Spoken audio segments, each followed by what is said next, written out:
کر لو، نماز قائم کرو، نماز کو ضائع نہ کرو۔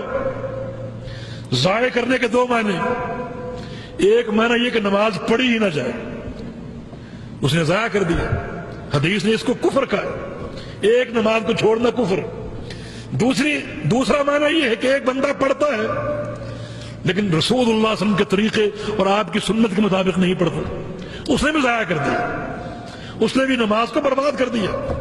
رسول اللہ صلی اللہ علیہ وسلم کا فرمان ہے کہ قرب قیامت مسجدیں بھری رہیں گی، نمازیوں سے آباد رہیں گی، لیکن رب مصل لا خلاق لہ، بہت سے نمازی وہ ہوں گے، اکثر نمازی وہ ہوں گے جنہیں ان کی نماز کا کوئی ثواب نہیں ملے گا، کوئی ثواب نہیں۔ کیوں؟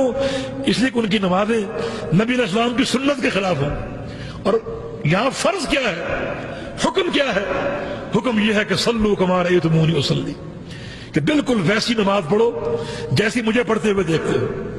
تو میرے بھائی یہ کوئی معمولی چیز نہیں ہے، ہم صرف یہ کہہ کر ٹال دیتے ہیں کہ بھائی نماز تو پڑھتا ہے نا، مسجد تو آتا ہے نا، جیسی مرضی پڑھ لو، یہ ساری ادائیں ہیں۔ نہیں، ادائیں نہیں ہیں، رسول اللہ صلی اللہ علیہ وسلم کے ایک ہی طریقہ نماز کا، اس طریقے کو سیکھو۔ اس کے لیے صحیح بخاری کس نے دیکھی ہے؟ پوری دنیا کے علماء کا اتفاق ہے کہ قرآن حکیم کے بعد سب سے صحیح کتاب صحیح بخاری۔ کسی کو توفیق ہوئی کہ صحیح بخاری کھول کر اپنی نمازیں چیک کر کے دیکھ لیں کہ سنت رسول کے مطابق ہیں یا مخالف ہیں؟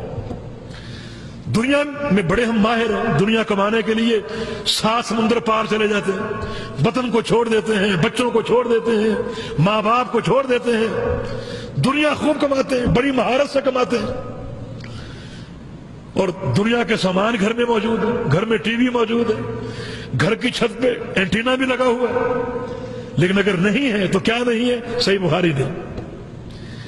وہ مجموعہ جو رسول اللہ صلی اللہ علیہ وسلم کی صحیح احادیث سے مشتمل ہے، وہ نہیں۔ فصلہ، کامیابی کی اساس یہ ہے کہ وہ نماز قائم کرنے والا ہو، کہ نمازیں پڑھے بالکل سنت کے مطابق اور پیغمبر علیہ السلام کے طریقے کے مطابق۔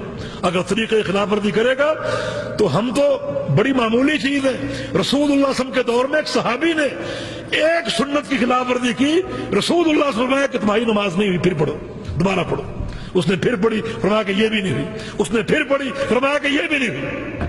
پھر اس نے سیکھا اور اللہ کے پیغمبر نے سکھایا، جس کا معنی یہ کہ مسئلہ بڑا اہم ہے، اس کی طرف توجہ دینی چاہیے۔